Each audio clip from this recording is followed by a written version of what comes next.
Oggi parliamo di una chiesa maledetta infestata da fantasmi. Fantasmi che sono davvero presenti in questa chiesa, visibili e tangibili. E tutto questo grazie all'arte.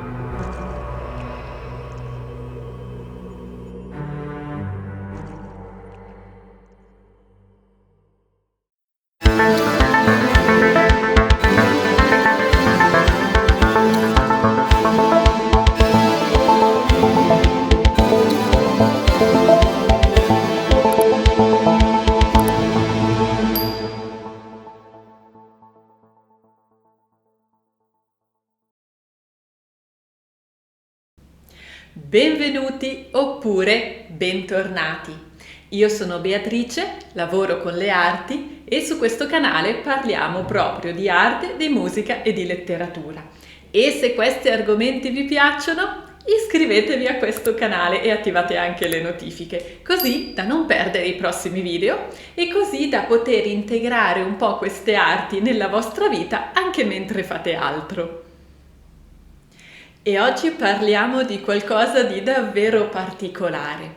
È l'opera dell'artista Jakub Drava che si trova nella chiesa di St. George a Lukova.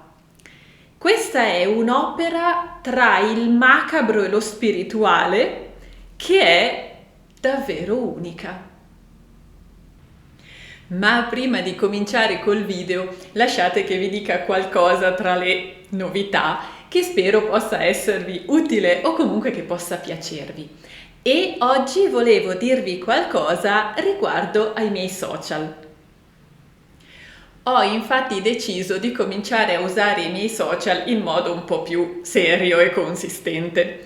In realtà mi trovate un po' dappertutto, nel senso che io i profili social li ho un po' dappertutto, un po' su qualunque social, però finora non li ho mai veramente utilizzati.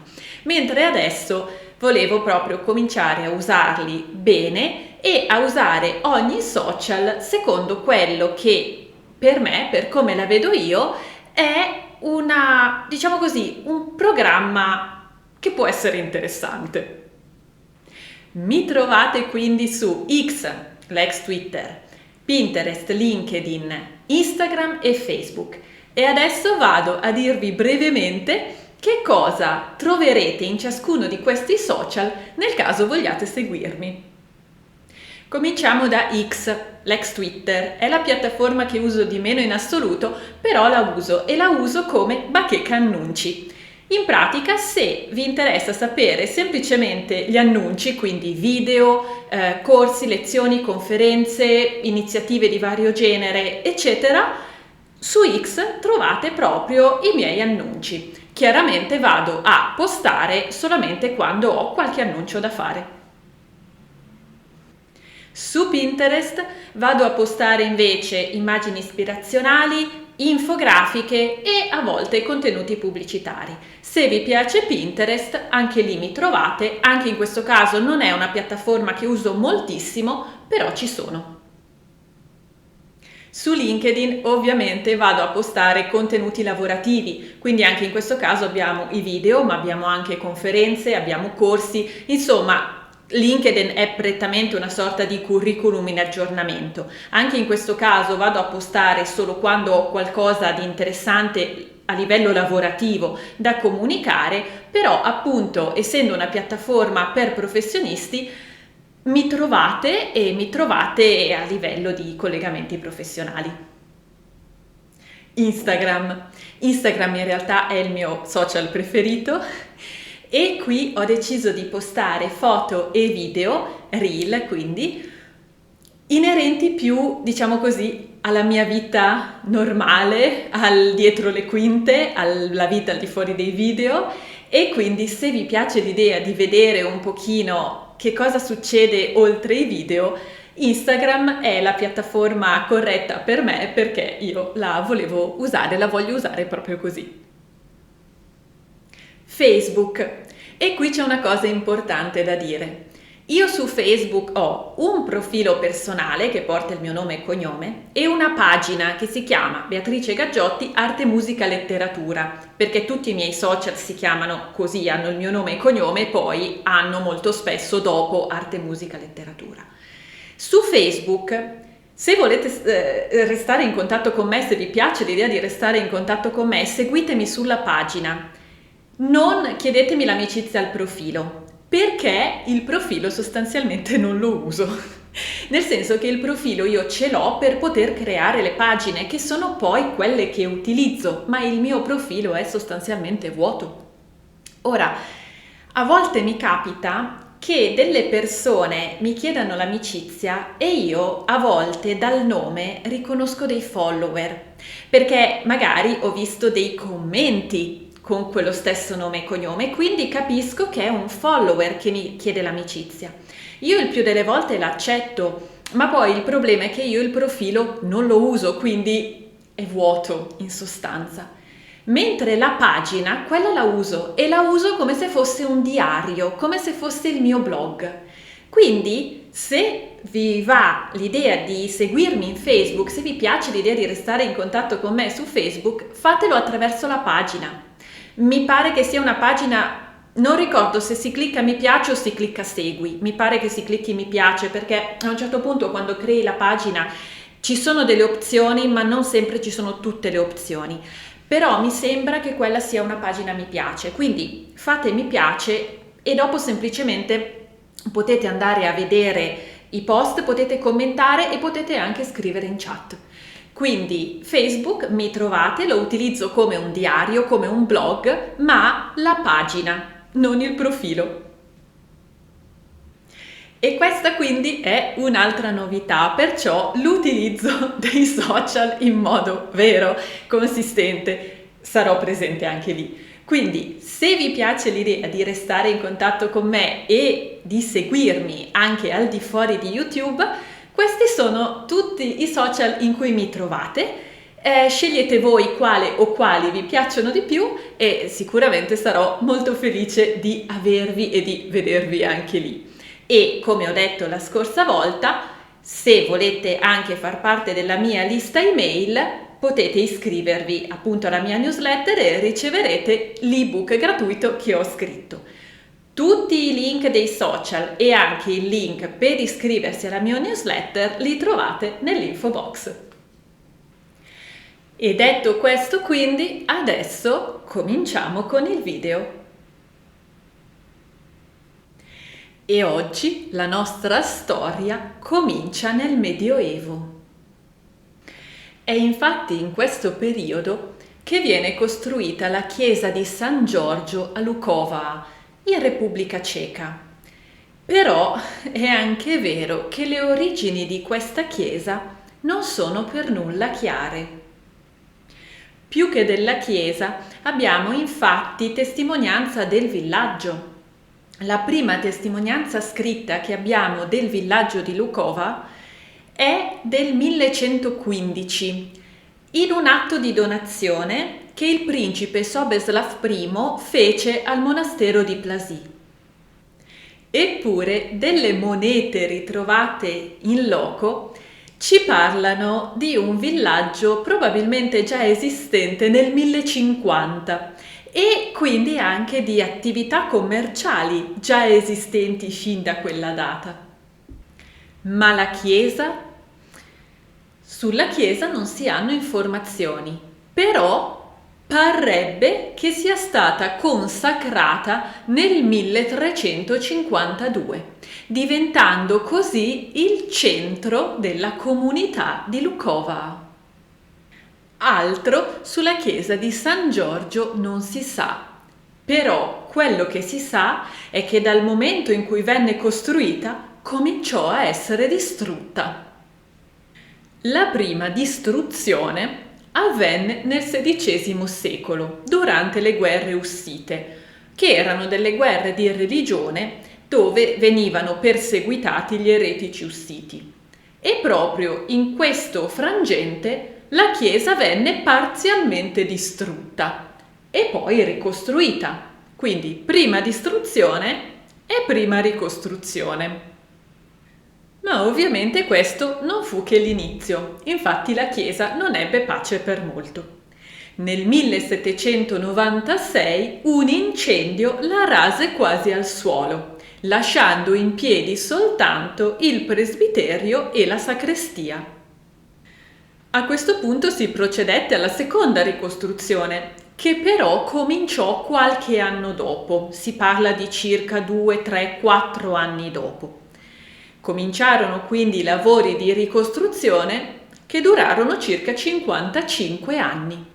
Infatti la chiesa ritornò integra soltanto intorno al 1854-58 e solo nel 1862 si procedette alla consacrazione interna, completando gli arredi e gli altari. A questo punto alcune fonti parlano di una ulteriore distruzione avvenuta nel 1871 e di una ricostruzione terminata nel 1895. Però in merito a questo evento non sono riuscita a trovare niente di più. La chiesa comunque è stata ricostruita in uno stile che è tra il neoromanico e il neogotico. Ha un campanile alto e snello, ha all'interno delle volte a crociera e sempre all'interno gli arredi sono anch'essi di gusto neoromanico. Comunque sia, la chiesa di San Giorgio nell'Ottocento ritorna a essere il centro di questa comunità. Una comunità che nel Novecento conta circa 120 abitanti stabili e una buona economia rurale. E questo villaggio, il villaggio di Lukova, era abitato quasi totalmente dai Sudeti. I Sudeti, o tedeschi dei Sudeti, erano delle popolazioni di lingua tedesca che vivevano attorno alla zona dei Monti Sudeti e però per estensione erano chiamate così tutte quelle persone di lingua tedesca che erano entrate a far parte della Cecoslovacchia dopo la Prima Guerra Mondiale. Ora, già questa prima annessione aveva portato al formarsi di tensioni interne. Ma la parte peggiore arrivò proprio con la Seconda Guerra Mondiale. Hitler infatti utilizzò queste popolazioni di lingua tedesca per dire che lui aveva diritto ad annettere la Cecoslovacchia e da lì partì poi tutta la storia della Cecoslovacchia all'interno della Seconda Guerra Mondiale. E proprio per queste vicende, alla fine della Seconda Guerra Mondiale, la Cecoslovacchia decise di espellere le popolazioni di lingua tedesca, accusandole di avere collaborato con i nazisti. L'espulsione fu molto violenta e causò moltissimi morti e segnò la fine della popolazione dei Sudeti. Ma ebbe anche un'altra conseguenza, quella di svuotare alcuni villaggi. Alcuni villaggi, infatti, erano abitati per lo più o quasi interamente, quasi totalmente, proprio dai tedeschi dei Sudeti. Dopo l'espulsione, questi villaggi si svuotarono e uno di questi villaggi era proprio Lukova, che nel 1930 si trovò sostanzialmente senza più abitanti. La lingua tedesca fu proibita e le proprietà vennero espropriate e a questo punto il villaggio di Lukova si trovò vuoto. Chiaramente da fuori, dai paesi vicini, arrivarono nuove persone, però è anche vero che il tessuto originario, la comunità originaria era stata rimossa, non c'era più e questa comunità originaria era anche quella che fino a quel momento si era occupata della chiesa di San Giorgio, si era occupata della manutenzione, si era occupata dei fondi, si era occupata di curare questa chiesa e ora questa comunità non c'era più. E a questo punto si può dire che comincia un'altra lenta distruzione di questa chiesa, quella per incuria, che però non è stata l'ultima distruzione. Infatti, bene o male, questa chiesa era comunque nel corso del tempo tornata a essere la chiesa del villaggio e quindi il centro di questa piccola comunità. E un giorno del 1968 in questa chiesa si stava celebrando un funerale. Forse per un incendio ancora, o forse probabilmente per un cedimento strutturale dato dall'incuria, durante la funzione il tetto cede e crolla sui fedeli. Non è chiaro se vi furono delle vittime oppure no. Infatti, le leggende, potremmo dire, o i racconti popolari parlano di 32 vittime. Invece, i registri ufficiali parlerebbero di un incidente, ma fortunatamente privo di vittime. E a quanto pare, a quel punto, ovviamente, scatta il panico e i fedeli prendono la bara, vanno fuori e spaventati finiscono il rito funebre all'esterno in cortile. A questo punto però è davvero troppo e allora cominciano a nascere delle leggende e delle dicerie, perché la chiesa forse è maledetta. Vittima di troppi crolli, troppe distruzioni, troppi guai, la chiesa comincia a venire additata come maledetta dai fedeli. Si comincia a dire che forse questa chiesa era infestata da potenze maligne ed è per questo che Dio non la voleva, è per questo che ogni volta che la si costruiva e la si ricostruiva, quella chiesa continuava a venire distrutta. Si diceva che il tetto era crollato perché le anime che la abitavano avevano dato un segno forte perché volevano essere lasciate tranquille. Si diceva che di notte calasse una foschia spettrale attorno alla chiesa. Si diceva che chiunque morisse in quel luogo era maledetto. Si diceva che fossero stati gli stessi preti, lo stesso clero a maledire la chiesa. Si diceva che di tanto in tanto apparisse una processione di spiriti, forse di monaci, accompagnati da un'eco lontana di campane, forse le campane originali portate via dagli incendi e dalle guerre. Dopo tutto questo, la gente si rifiutò di entrare in chiesa e anche gli inviti fatti di seguire la messa in cortile non ebbero seguito.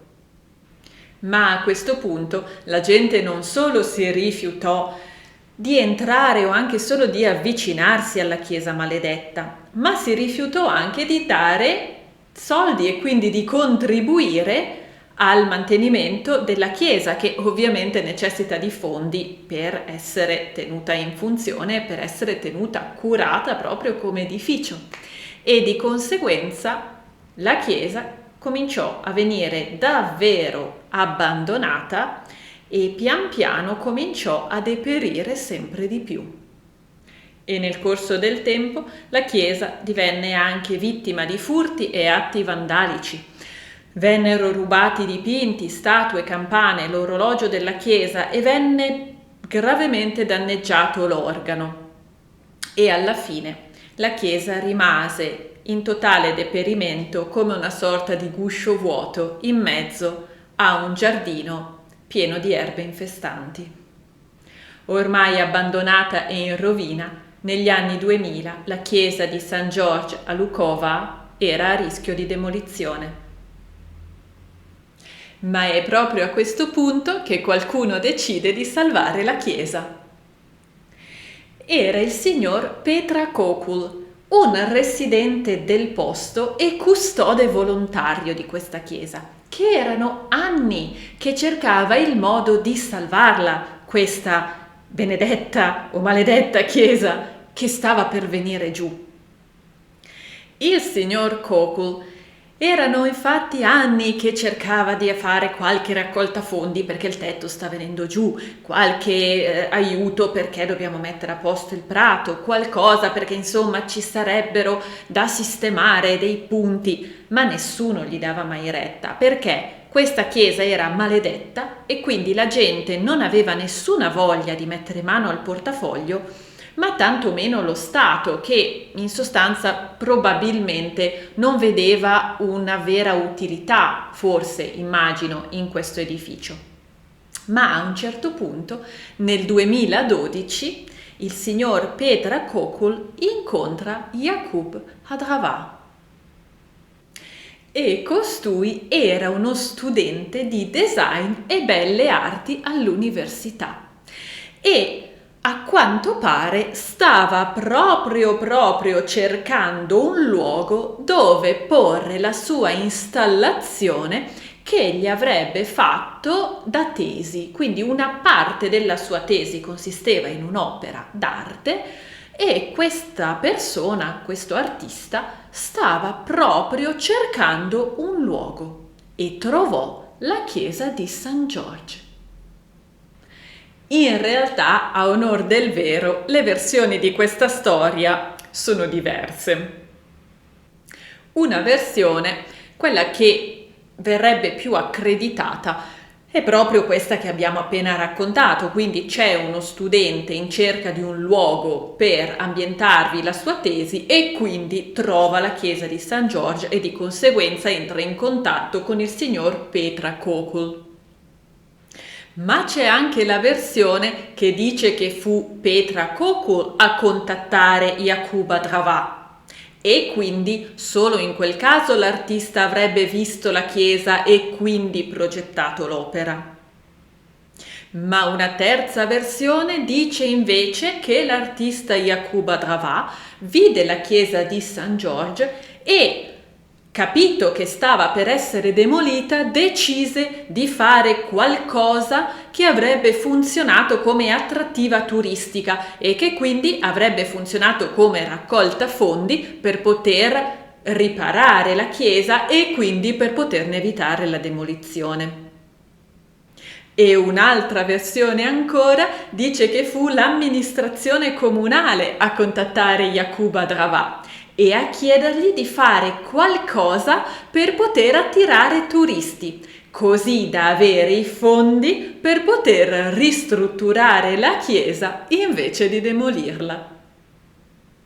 Sia come sia comunque, intorno al 2012-2014 arriva questo progetto, arriva questa idea per un'installazione all'interno della chiesa. Un'installazione che doveva essere temporanea, ma che è diventata permanente.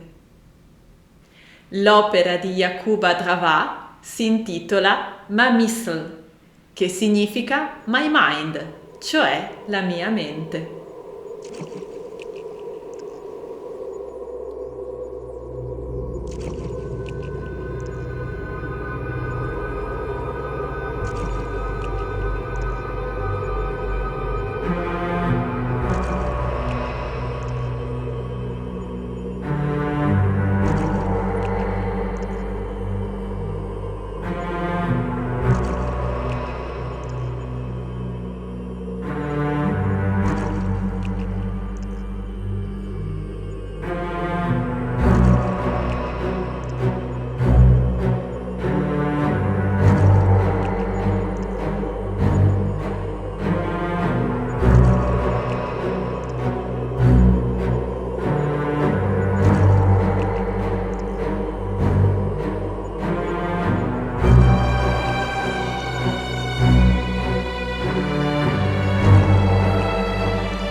Grazie a quest'opera, la chiesa di San George a Lukova è popolata da 32 fantasmi. Sono sculture a grandezza naturale, sotto forma di installazione permanente, e l'opera è lì per poter essere visitata, ammirata e vissuta. Questi fantasmi sono fatti di gesso e materiali misti, quali garza e tessuto, e sono illuminati in modo molto sapiente, ed essi sono stati creati a partire da persone vere. Si dice che l'artista abbia usato come modelli i corpi di amici e conoscenti, ma anche di alcuni parrocchiani. E questi modelli, le persone, venivano avvolti nel cellophane o nella plastica per proteggerne la pelle e poi venivano rivestiti con impermeabili per evitare il contatto diretto con il gesso. Quindi sopra i modelli venivano drappeggiati tessuti, vecchie lenzuola e tende immersi nel gesso liquido. E poi ci voleva un po' di pazienza. Una volta solidificato, il gesso catturava le pieghe naturali dei tessuti e la postura del corpo dei modelli, e le persone potevano scivolare fuori dal guscio lasciando sculture cave e prive di volto, dei veri fantasmi. E i fantasmi in questa chiesa sono ovunque, in piedi, seduti, appoggiati, abbracciati tra loro, in preghiera, impegnati a parlare o a confortarsi l'un l'altro. Questa installazione crea un senso di inquietudine, paura e soggezione. L'illuminazione è sapientemente pensata per esaltare il fascino etereo e macabro delle sculture, e il tutto è pensato per creare un'aria incredibilmente spettrale. E molte persone dicono che si ha l'impressione che quei fantasmi possano da un momento all'altro muoversi, voltarsi e alzarsi.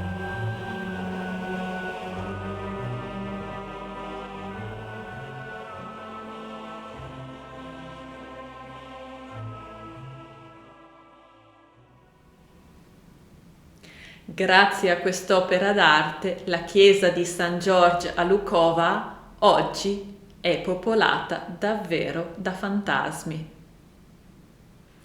32 per la precisione, 32 fantasmi. Ma che cosa rappresentano?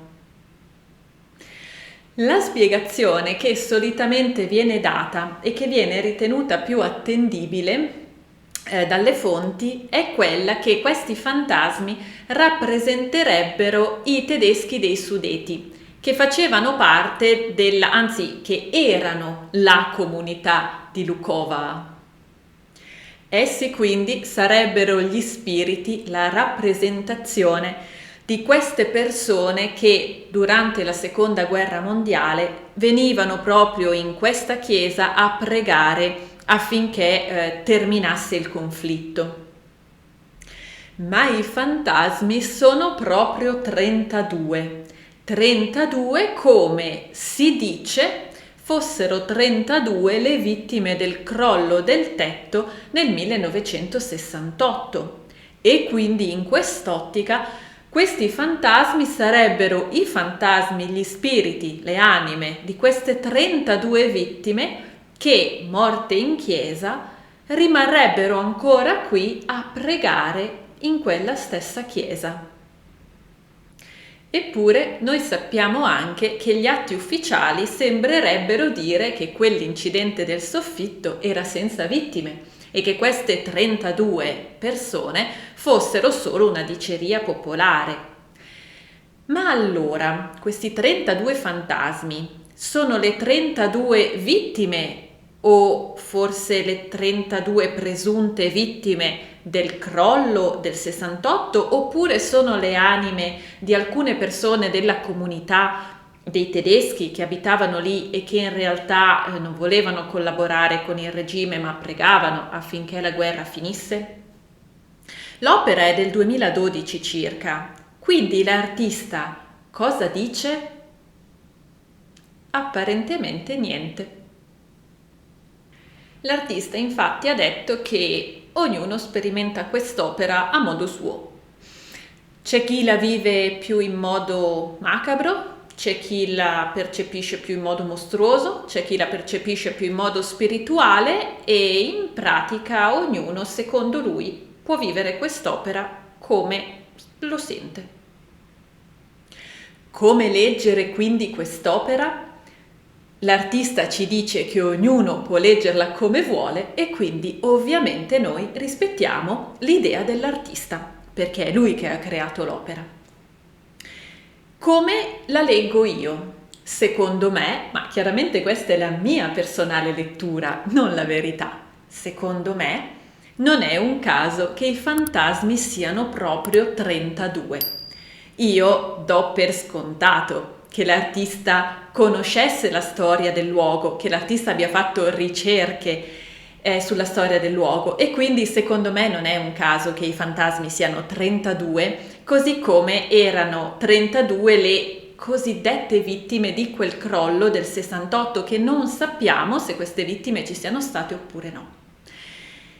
Però con questo l'artista ci dice anche, sì, ma non sono specificatamente quelle persone lì, puoi leggerla come vuoi.